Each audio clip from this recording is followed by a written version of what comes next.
se me pidió que hiciera una aplicación útil, o diría yo, más útil, de los pilares de la Reforma. Sin embargo, quisiera, antes de ello, poner en consideración lo siguiente. Debemos reconocer que muchos de nosotros que hoy estamos en Cristo, gracias a Dios, por pura gracia, como pasa en todos los casos, pudimos, o más bien creímos en Cristo y llegamos a ser gente de Dios, cristianos, antes de conocer las doctrinas de la gracia. ¿No es así? Quizás sea el caso de la mayoría aquí. Es decir, usted no conoció a Cristo ni fue salvo o justificado en un ambiente donde conocía las doctrinas de la gracia, sino eso fue después. Aún más, pudimos permanecer por mucho tiempo caminando en Cristo sin conocer las doctrinas de la gracia. Y la verdad, nuestra soteriología jamás concluía en el papel singular de la Escritura en el plan salvador. Aún así pudimos ser creyentes ignorando esto. Y fuimos creyentes aun cuando no entendíamos la primacía de la gracia en la salvación. Y si nos hubieran pedido definir la fe, quizá teníamos malos entendidos de la fe, pero Dios nos dio fe para creer en Cristo, gracias a Dios, por encima de nuestro mal entendimiento muchas veces. Nuestro sistema de doctrina de la salvación fue básico, fue el necesario con el cual creer en Cristo, pero nuestro sistema de salvación era inconexo en sus puntos y en la mayoría de cosas contradictorio. Parece que cuando nos explicaron las doctrinas de la gracia, a usted le estuvieran hablando de otro evangelio, ¿no es así?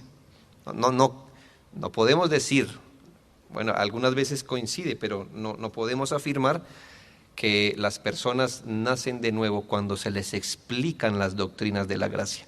Lo que estoy diciendo es que cuando se las explicaron, seguramente usted dijo, esto no había pasado, tengo un nuevo entendimiento, como si nos estuvieran predicando o hablándonos de otro evangelio. Pero aún así, hermanos, muchos ya eran hijos de Dios, después entendieron las doctrinas de la gracia. ¿Qué deseo ilustrar con esto? Y es que el entendimiento de las doctrinas de la salvación de la gran parte de la iglesia evangélica no llega a conclusiones parecidas a las doctrinas de la gracia. Es decir, gente cristiana yendo a la misma escritura, repasando y leyendo los mismos pasajes, suelen desembocar en un lugar distinto al de las doctrinas de la gracia. Gente de Dios hoy cree y está tranquila, sosteniendo ideas no bíblicas como la del libre albedrío, definido como hoy culturalmente se define el libre albedrío. Hoy hay gente de Dios tranquilos, creyendo en la salvación por fe y no por medio de la fe. Ellos no han pensado, y si lo piensan, lo sortean fácilmente en su mente, ¿cómo puede coexistir la gracia libre con la incapacidad parcial del ser humano? Sistemas con una estructura de salvación distinta. Casi que podemos decir que muchos de ellos, cuando les hablamos el lenguaje de la Reforma, ellos mismos se dan cuenta que su doctrina de salvación se contradice generalmente. Y somos buenos en eso, ¿no? Los reformados. Si tú crees esto, entonces, ¿por qué esto pasa? Buen punto, ¿no? No sé, pero bueno, ya usted sabe. Lo digo, hermanos, porque a menos que las doctrinas bíblicas sean enseñadas, difícilmente un creyente va a llegar por intuición a estas mismas conclusiones. Esto nos pone una tarea, hermanos, que así como fue también su caso, el mío, alguien debe llamar a muchos de ellos y decirles: mira, la salvación consiste en esto y lo otro.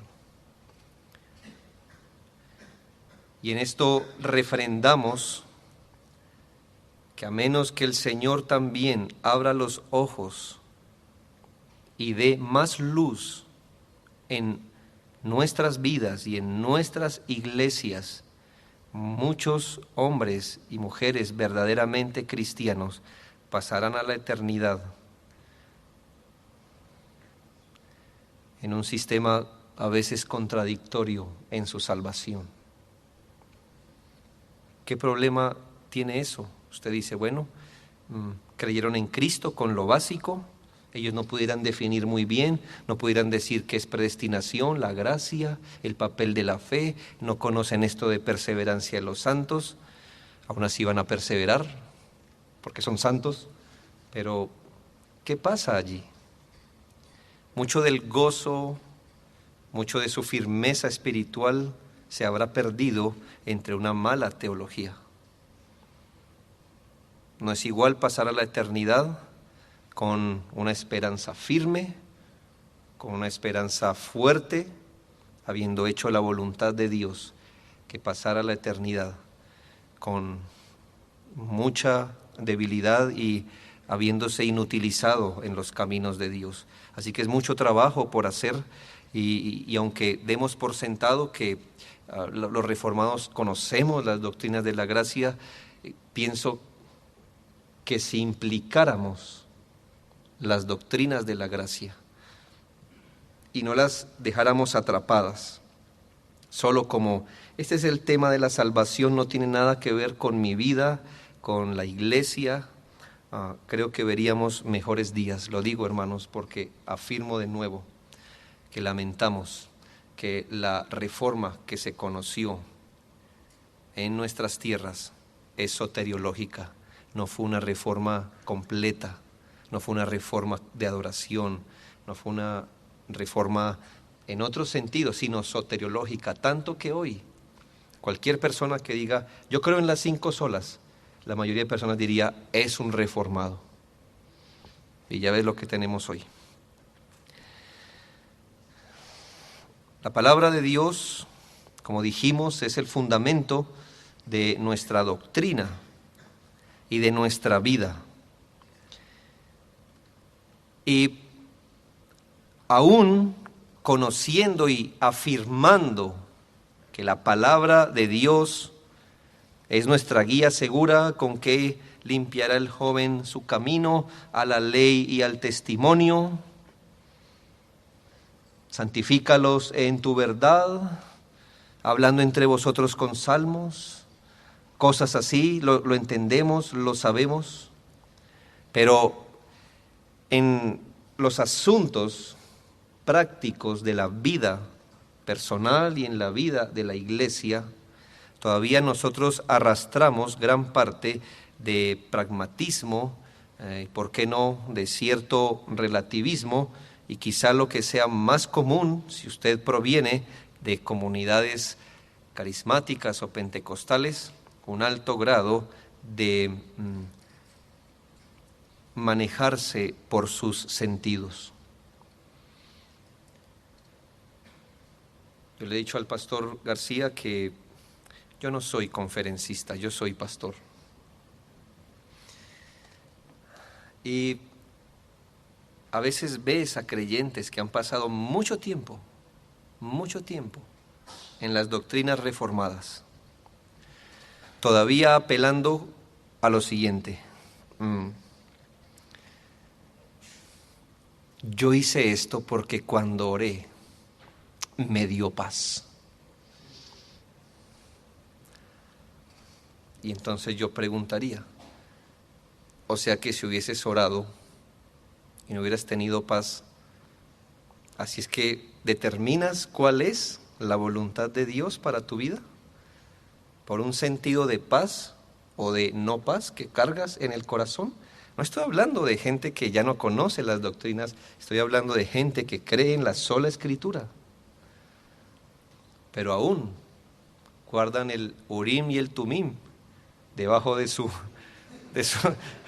cobijas para entender la voluntad de Dios. ¿Lo entiendes? Pastor, yo le puse una señal a Dios, que si usted me llamaba eso tocaba hacerlo.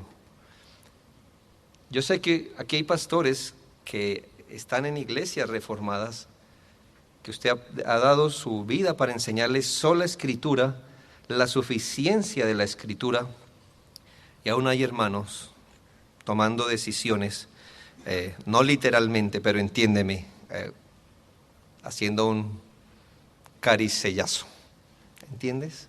Creyentes reformados. Es muy común hoy encontrar cómo se establecen los programas para la iglesia. No es lo que queremos hacer, pero es lo que resultamos haciendo. ¿Por qué haces esto? ¿Por qué haces esto? Y las respuestas no surgen de un entendimiento bíblico. Y no hablo de otras iglesias, de iglesias reformadas. ¿Por qué haces esto? ¿Por qué no haces esto? Y ellos, lamentablemente, han de aceptar que todavía queda mucho pragmatismo. Una vez hablé con un hombre que había entendido supuestamente las doctrinas bíblicas de la gracia, de la sola Escritura, y todavía lucha cuando ora, porque el día que no siente un calor especial cuando ora, él cree que su oración fue estuvo mal hecha. Y la pregunta que le hacemos es: ¿qué quieres sentir cuando oras? ¿Cuál es la sensación exacta que según la Escritura tú debes sentir cuando oras? Que yo sepa por la Escritura, la oración debe ser hecha con fe, con humildad en el nombre de Cristo. Y esa es la oración que Dios escucha, claro, de acuerdo a su voluntad. No tiene que ver con tu calor o con tu frío, si temblaste o no temblaste, ¿entiendes? La sola Escritura debe ser aplicada realmente a nuestras vidas.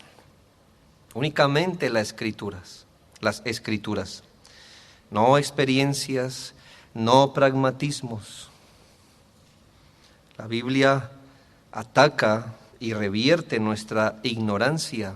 Somos hombres regenerados, los creyentes, gloria a Dios, pero aún tenemos que arrastrar nuestro pecado remanente, y el pecado remanente es continuamente avivado por la cultura donde vivimos. Quizá en otros países ellos tengan que luchar con otras cosas, pero eso es lo que nosotros tenemos aquí ahora.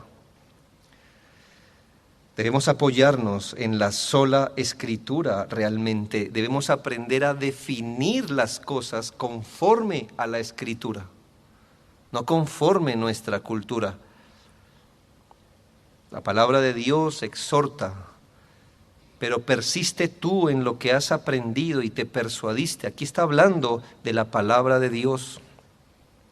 Encontramos creyentes en las iglesias que nos dicen: pastor, es que yo no soy bueno para leer.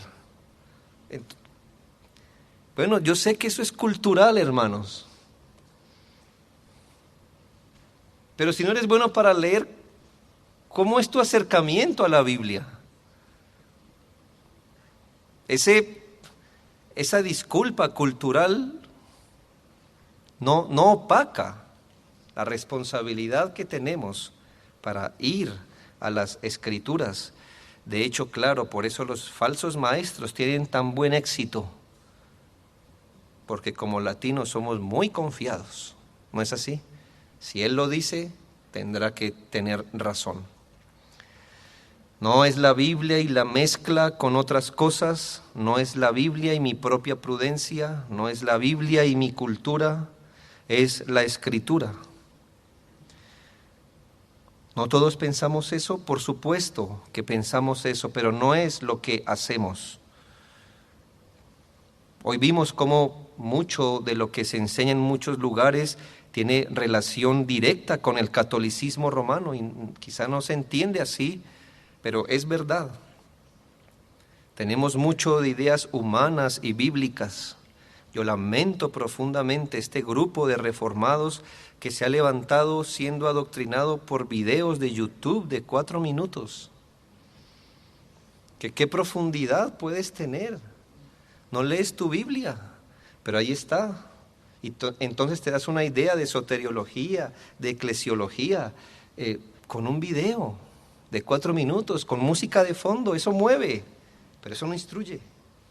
No instruye. Creyentes, aún con mucho pragmatismo. A veces no hay ni siquiera que dar la pelea, si así se nombra. Discutía con un hombre, no, conversaba con un hombre. Decía, bueno, pero ¿por qué usas ese tipo de música en tu iglesia para adorar a Dios? ¿Tú conoces la palabra de Dios? No, es el tipo de música que a mí me gusta. Bien, pero ¿por qué piensas que lo que a ti te gusta, a Dios le gusta? Buen punto. Aún así me sigue gustando y aún así lo voy a seguir haciendo. ¿Entiendes? No hablo de gente del mundo ni gente del carismatismo. No. Hombres que dicen sola escritura. O con su excusa general de muéstrame el versículo.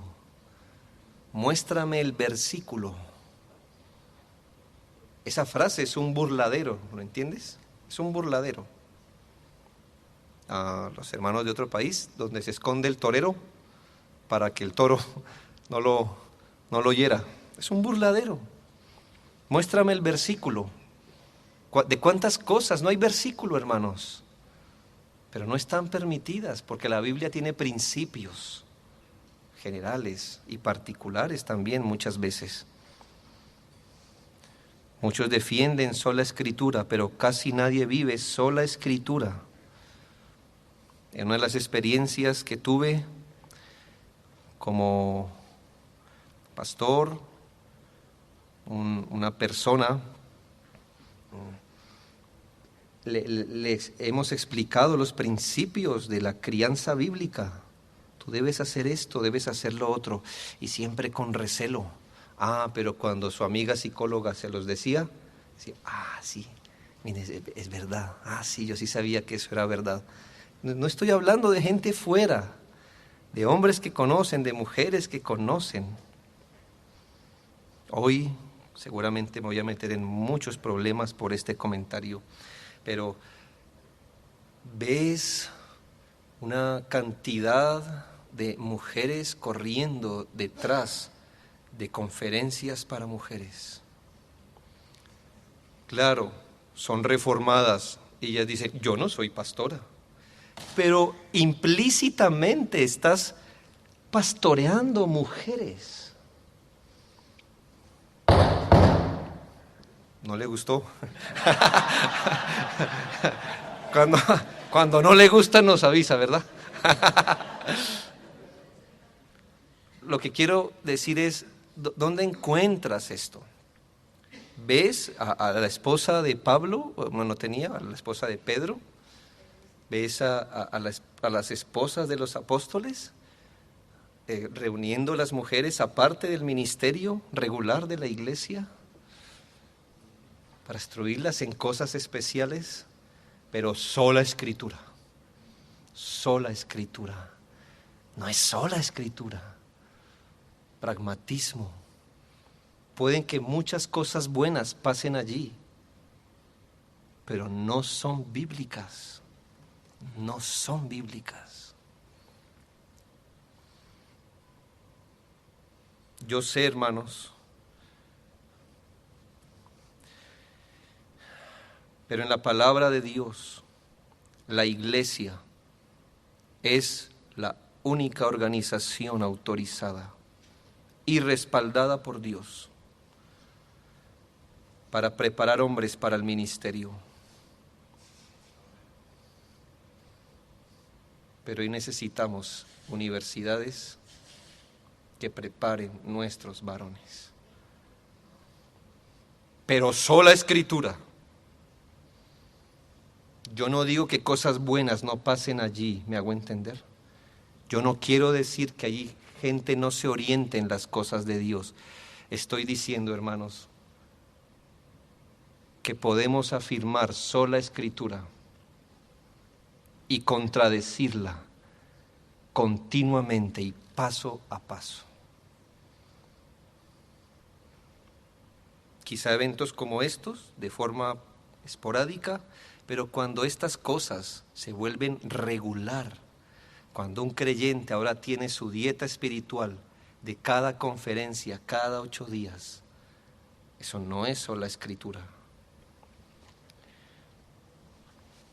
Estamos volviendo a lo mismo, hermanos. Estamos volviendo a lo que hacíamos antes de conocer sola Escritura.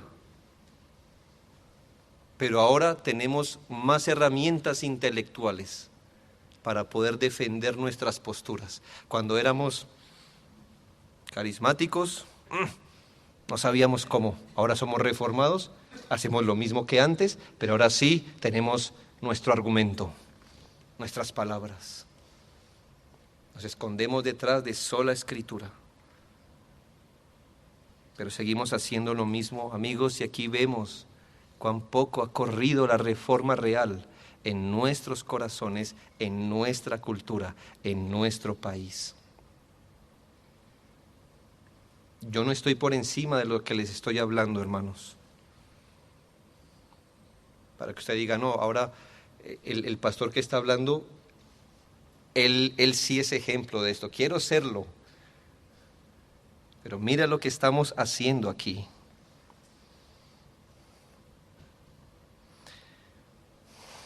Hoy estamos hablando de sola gracia, hermanos. Y claro, recuerdo hace mucho tiempo, esto es común en otros círculos, haber repetido un coro pequeño, antiguo. Quizá tú también lo cantaste. Ya que has puesto tu mano en el arado, no vuelvas tu mirada hacia atrás. ¿Lo cantaste alguna vez? ¿Sí? ¿Recuerdas esa estrofa que decía: Él te ofrece de vida una corona, debes ganarla con ayuno y oración? Esta no la aprendí en una iglesia católica, no, evangélica. ¿Qué estábamos cantando allí, hermanos? Salvación por obras. Enlace, una cueva de ladrones, ha revivido el sistema de indulgencias medievales para el mundo de hoy. Claramente allí se dice hasta que una mujer allí, una profetisa, no sé, por darle un nombre, dice que ella te puede entrar al cielo entre más dólares le des. ¿Sí? Lo viste por internet ahora último, ¿no? No, católica romana, no. Pero me pregunto, si le preguntáramos a gente de nuestras iglesias, ¿tú crees que debemos guardar los mandamientos de Dios? Sí. ¿Crees que Dios te recibirá en el cielo por tu obediencia? Lamento que muchos dirían, sí, sola gracia. Y creemos que por guardar los mandamientos Dios nos recibirá en gloria. Yo no digo que guardar los mandamientos esté mal, está bien. Creemos en la observancia de la ley moral como creyentes. Pero a veces nuestros hermanos no entienden que una cosa hacemos como creyentes y otra cosa es para ser creyente. Muchas personas piensan en nuestras propias iglesias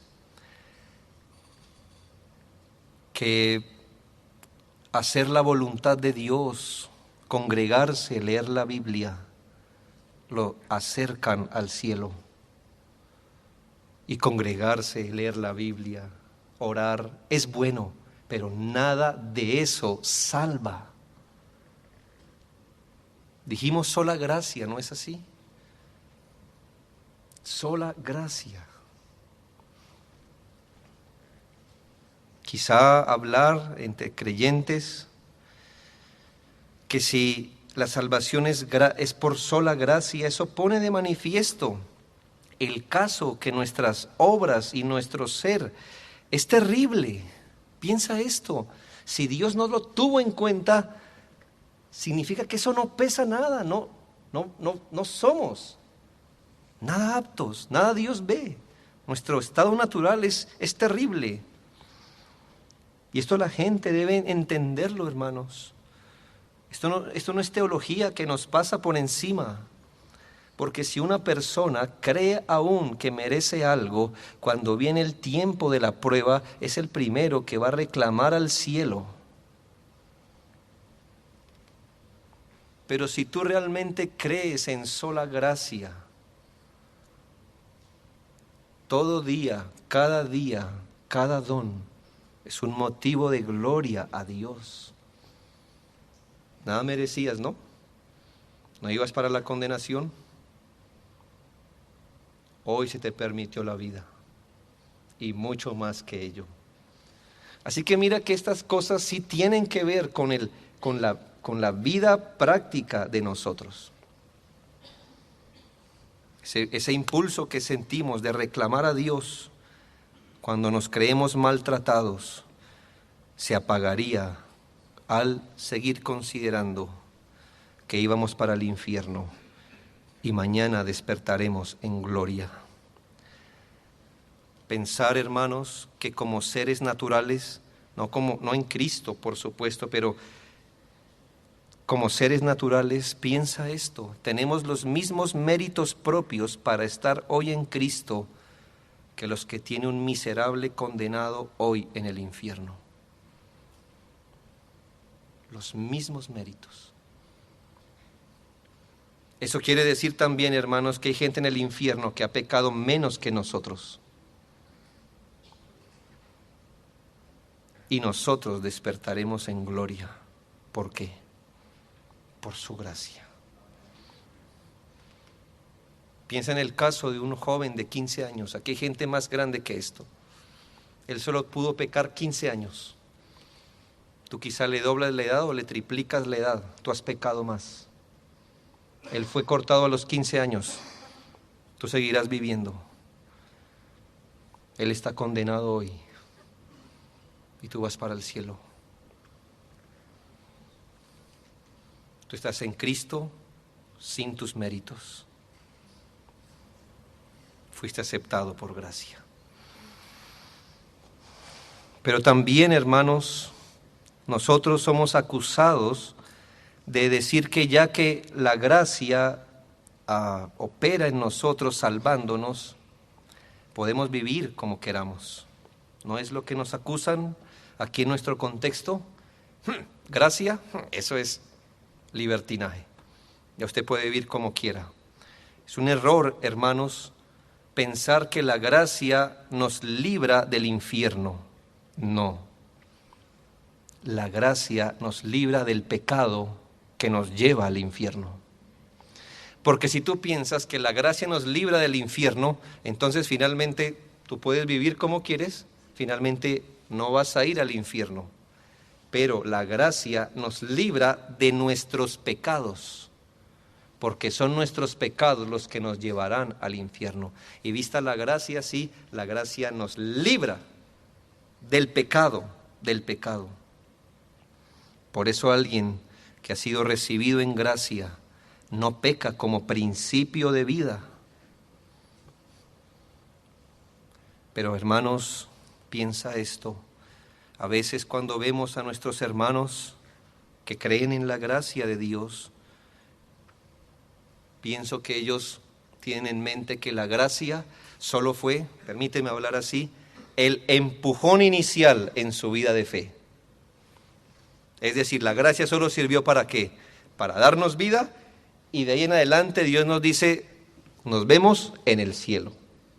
Ya di el primer impulso, de aquí en adelante persevere, esfuércese, nos vemos en el cielo. Yo creo en la perseverancia, creo en el esfuerzo, hermanos, pero Romanos 5:2 nos dice que la gracia, o por la gracia, hoy estamos firmes. La gracia no solo fue el punto de inicio. ¿Por qué hoy usted se levantó como un creyente en Cristo? ¿Por qué ayer no fue embolatado por una secta y se apartó? ¿Por qué hoy sigue a pesar de sus problemas, de sus pérdidas? ¿Por qué hoy sigue creyendo en Cristo? ¿Por qué a pesar aún de sus pecados usted vuelve a Dios y se arrepiente? ¿Por su capacidad? No. Por esta gracia en la cual estamos firmes. Qué bueno es saber. La gracia no anula nuestro esfuerzo, pero la gracia vivifica nuestro esfuerzo en Cristo. Que no seamos acusados de predicar que la gracia solo nos puso al comienzo y después tenemos que ir por la carne hasta heredar el reino de los cielos.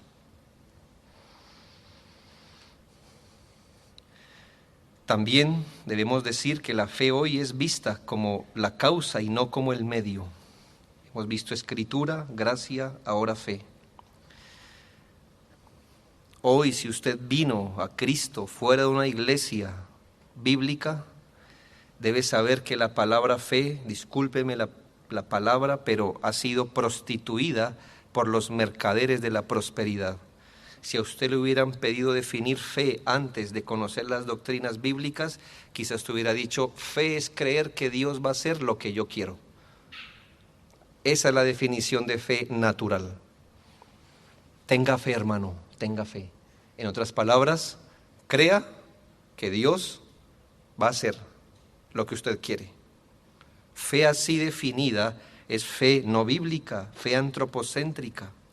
Además que este tipo de fe este tipo de definición de fe se desliga de su significado bíblico y soteriológico.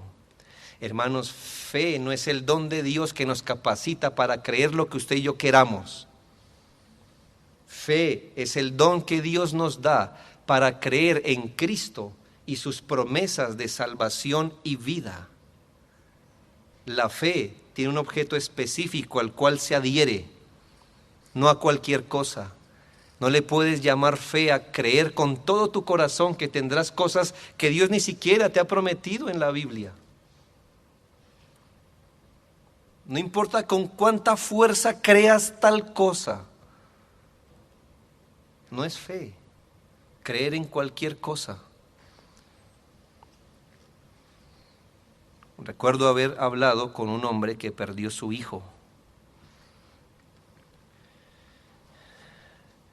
Después de padecer una larga enfermedad, perdió su hijo. Un hombre reformado. Y él dijo, pero yo oré con fe. Dios sabe que yo oré con toda mi fe. Y yo le dije, hermano, hay en la Biblia una promesa de Dios que diga que no va a tocar a tus hijos. Él me dijo, no a la verdad. Entonces no puedes poner tu fe. en cosas que Dios no ha prometido. ¿Oraste porque Dios hiciera su voluntad, esperando que Dios levantara a tu hijo? Pero Él hizo su voluntad, no lo levantó. ¿Cuál es el punto, hermanos? Aún arrastramos ese concepto de fe, que fe es empecinarnos con todo el corazón de que Dios va a hacer lo que yo miro prudente. No, mis hermanos, la fe es un don de Dios con un destino específico. Es la fe, hermanos, la manera de apropiarnos de los beneficios de la gracia y de las promesas salvadoras de fe, de vida. No es fe más ofrendas, no es fe más ritos, no es fe más ayunos, no es fe sola, es fe sola. No es la fe más métodos, es la fe, es la fe. Pero al ver lo que hemos hecho con el cristianismo y con la reforma, a veces me pregunto si hemos dejado de creer en Dios y en su palabra, en su poder, en sus métodos, y por ello hemos pretendido ayudarle a Dios en esto.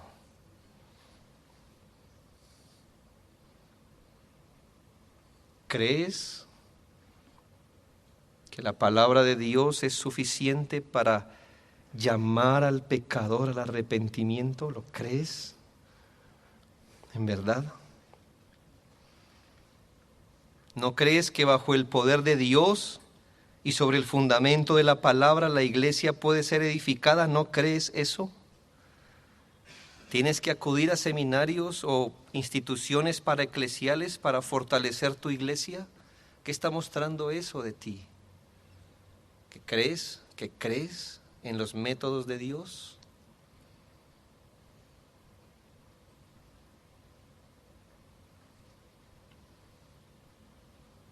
¿Ya no son los medios de gracia los que santifican a un hombre? ¿Tenemos que usar más que eso ahora? Cuando ves la situación de la reforma hoy en nuestros países, debemos orar: Señor, ayuda nuestra incredulidad,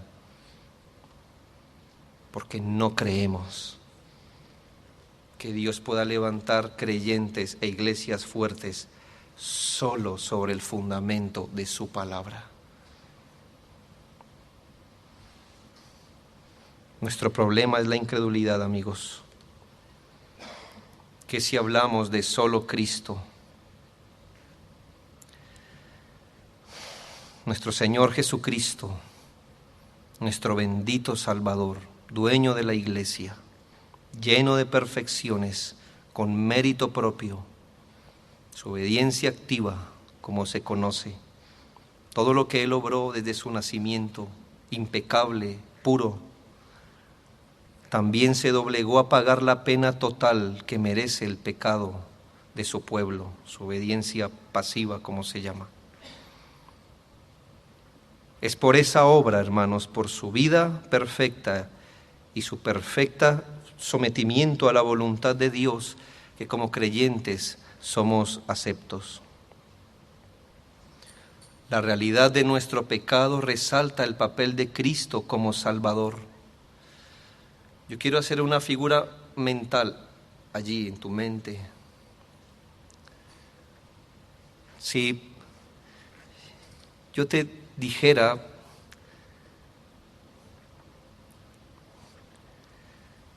¿a qué distancia piensas que estás de Cristo antes de conocerle a Él? ¿A qué distancia moral? Es decir, tu conformidad con respecto al carácter de Cristo. ¿A qué distancia te pondrías antes de conocer a Cristo? Tú dirías: Cristo estaría en la esquina del mundo y yo estaría en la otra. Ahora piensa esto: después que has venido a Cristo en arrepentimiento y fe, ¿a qué distancia crees que estás de Cristo? Algunos dirían: no, quizá más cerca. ¿Estás seguro? Lo que nos pone cerca es la obra de justificación, donde Él nos considera justos.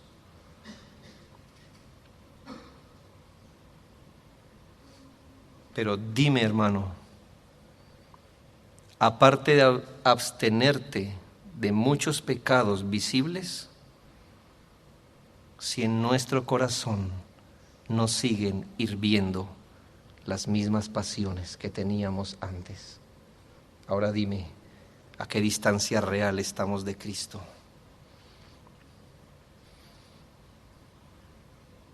Por eso necesitamos un Salvador. Siempre, siempre. Aún después de regenerados, ¿qué hiciste antes de dormir anoche? ¿No pediste perdón de tus pecados? ¿Y sabes cuánto tiempo lo harás? Todos los días de tu vida, porque los tuyos y los míos son pecados reales, son pecados negros, son pecados fuertes. Somos reformados, gloria a Dios, conocemos las doctrinas muy bien, pero nuestro corazón, hermanos, aún necesita un Salvador. El mejor de nosotros aquí está a una distancia enorme de ser lo que debería. La mejor iglesia aquí está lejos de ser el modelo del Nuevo Testamento. Por eso creemos en Cristo como Salvador. Le necesitamos aún. Nunca hemos estado por fuera del pecado, por encima del pecado. Jamás superaremos la cruz de Cristo. Pensemos en nuestras vidas, aún nuestras iglesias, tantos problemas. Quisiéramos que esto no fuera así, quisiéramos que muchos pecados fueran superados, pero muchas de estas cosas son permitidas para no dejarnos olvidar que necesitamos a Cristo y que jamás podemos andar solos. Esto nos humilla, nos humilla. Pero déjame decir algo importante. Una observación de la reforma actual, de lo que hemos llamado la nueva reforma. ¿No te has dado cuenta de la cantidad de figuras prominentes que hoy tenemos? Es gente muy capacitada, grandes oradores, son elegantes, son bonitos. ¿No te has dado cuenta? Son perfectos. Un escenario estético, las luces muy bien apuntando donde deberían, todo cae en su lugar. Un autor dice, ese monstruo de marcas y plataformas florece en un ambiente que alienta el consumismo. Lo que a menudo se promueve parece, al menos para mí, ser un pequeño paso por encima de un esquema de marketing, una extraña forma de entretenimiento que produce adicción.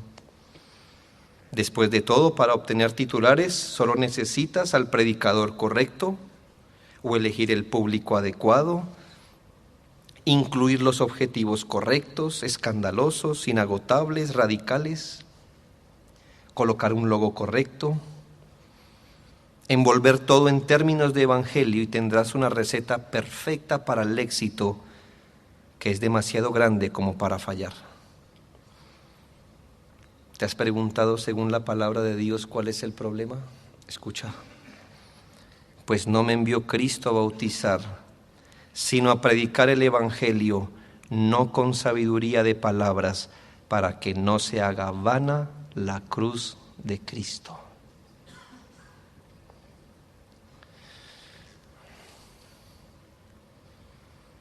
Aquí hay un principio, hermanos. Y es que cuando envuelves las cosas de Dios en sabiduría de palabras, o en sabiduría de métodos, o en sabiduría de estrategias, en sabiduría de likes, en sabiduría de montajes escénicos, en sabiduría de oradores, ¿sabes con qué nos estamos metiendo? Que hacemos vana la cruz de Cristo. En otras palabras, ya no necesitas un Salvador, ya todo está bajo control. Ya no te tiras a sus pies gritando, Señor, Señor, ayúdanos que perecemos. Tú ya sabes navegar tu propia barca. Es más, tu barca dice, está marcada, solo Cristo. Pero ya no necesitas a Él. Todo está calculado. Ya somos muy capaces. Y así hacemos vana la cruz de Cristo. Porque haces tus propios seguidores, no de Cristo. No de Cristo. Haces tu propia gente, haces tu propio movimiento y no de Cristo. Ya no vas como el leproso, no se ve eso mucho. Hay altura hoy, hay influencia. Bajo esa perspectiva no vas a ver muchos como el leproso yendo a Cristo, o como la mujer con el flujo de sangre, o como el centurión. Ya estamos a otro nivel, ya superamos esa cruz. ¿No entiendes qué nos estamos robando ahora mismo? Sí, solo Cristo, pero es precisamente el personaje ausente allí. No hay lágrimas ahora, hay mucha alegría, hay mucha felicidad. Todo está bajo control. Plataformas, blogs, promotores, pastores famosos. Es un monstruo. Consejos, coaliciones. Van desplazando las palabras de Cristo de la iglesia. Los métodos de Cristo, el poder de Cristo. Los medios ordinarios de gracia son desplazados y reemplazados por métodos extraordinarios de publicidad. Ahora vas como pastor, quieres hacer un evento ahora, no vas a las rodillas, no vas a tu Biblia, vas al computador, piensas en un logo, piensas en una frase emblemática. Ya no oras, ya no lloras, ya no hay gemido, ya no hay cruz. ¿Hay eslogan?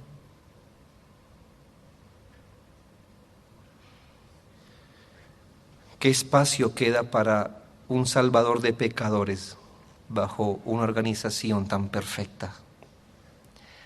Cristo siendo usado como el esteticista de una organización, no como el Salvador. ¿Qué espacio queda para la fe? Hay mucho para la vista hoy. Hay mucho para el oído, poco para la fe dependiente de Cristo. Tú puedes gritar solo Cristo, pero has envuelto solo Cristo en la sabiduría humana y has hecho vana la cruz de Cristo. Y si ya no es solo Cristo, entonces ya no es solo fe. Y si no es solo fe, la gloria de Dios ha sido compartida con nuestra gloria. Y cabod.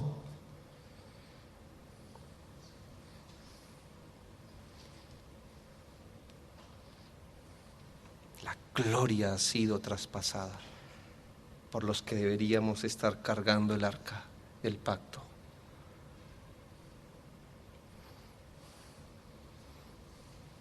Como ves, las 5 solas no son 5 doctrinas. Ya me las sé, ya lo superamos. Ahora, ¿qué sigue? Hermanos, si implicáramos las solas en nuestra vida e iglesia, entenderíamos que es una verdadera reforma alrededor. Que el Señor nos dé más de su Espíritu, hermanos. Que el Señor abra nuestros ojos para ver y nuestros oídos para oír, y podamos volver a la sencillez del Evangelio, pero al poder de Dios que un día fluyó a través de este Evangelio. Oremos, hermanos.